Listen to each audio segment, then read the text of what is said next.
Kotak Mahindra asset management company के अंशुल सहगल ने money control के साथ देश और दुनिया के बाजार और इनकी इकोनॉमिक सिचुएशन पर लंबी बातचीत की। इस बातचीत में उन्होंने कहा कि ग्लोबल स्तर पर सप्लाई चेन में व्यापक डाइवर्सिफिकेशन, अगले कुछ सालों में डिफेंस और एनर्जी सेक्टर में आने वाली जबरदस्त ग्रोथ और ट्रैवल और लीजर सेक्टर की तेजी आगे आने वाले सालों में ग्लोबल ग्रोथ में सबसे अहम भूमिका निभाएगी। अंशुल सहगल ने आगे कहा कि भारत की जीडीपी ग्रोथ दूसरी बड़ी प्रतिस्पर्धी इकोनॉमीज की तुलना में सबसे ज्यादा है। उम्मीद है कि भारत की ग्रोथ में ये तेजी आगे आने वाले कुछ सालों में भी बनी रहेगी। इसके चलते भारत में एफआईआई की तरफ से भारी निवेश आता दिखेगा। बताते चले कि Anshul Sehgal Kotak Mahindra asset management company में पोर्टफोलियो मैनेजर और हेड ऑफ पीएमएस हैं। इनको इंडियन कैपिटल मार्केट में 16 साल का एक्सपीरियंस है।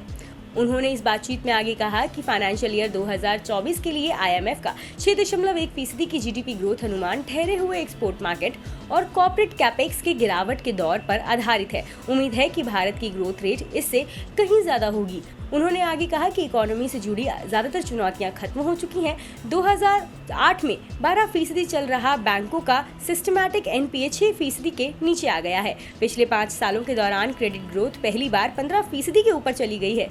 सरकार एक्सपोर्ट को बढ़ाने और इंपोर्ट को घटाने पर फोकस कर रही है। पीएलआई स्कीम के जरिए मैन्युफैक्चरिंग सेक्टर में तेजी लाने की कोशिश की जा रही है। पीएलआई स्कीम आगे देश की ग्रोथ में अहम भूमिका निभाएगी। इसके अलावा ग्लोबल लेवल पर कॉम्पिटिटिव टैक्स स्लैब और लेबर लॉज में सुधार से भी इकोनॉमी को ताकत मिलेगी। इस समय सिस्टम में कुल कैपेसिटी यूटिलाइजेशन 75% का स्तर पार कर चुका है, जिससे अब देश में नए क्षमता विस्तार की जरूरत होगी। मांग में आ रही तेजी के साथ मिलकर ये सभी कारण आने वाले सालों में देश में निजी निवेश को बढ़ाते नजर आएंगे। ऐसे में हम आने वाले दशक में नई ऊंचाई को छूते दिखेंगे। ग्लोबल मार्केट की तुलना में भारतीय बाजार में कम वॉलेटाइल रहने की क्या वजह है?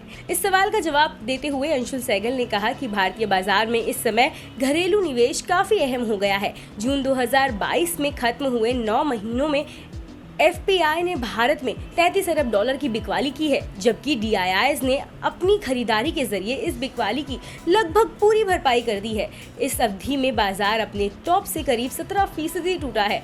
ये 2008 के फाइनेंशियल क्राइसिस के उस दौर से पूरी तरह से अलग स्थिति है, जब एफपीआई की $10 अरब की बिकवाली के चलते बाजार 55% टूट गए थे। तब से अब तक के इस अंतर की वजह ये है कि इस समय हमें भारतीय बाजारों को सपोर्ट करने के लिए डीआईआईज मजबूती के साथ खड़े दिख रहे हैं। इस समय देश में मार्जिन रूल्स काफी कड़े हो गए हैं। इसके अलावा सिस्टम का लो लिवरेज स्तर भी एफपीआई के बिकवाली के दौर में बाजार की वॉलेटाइल को नियंत्रित करने में सहायक साबित हुआ है।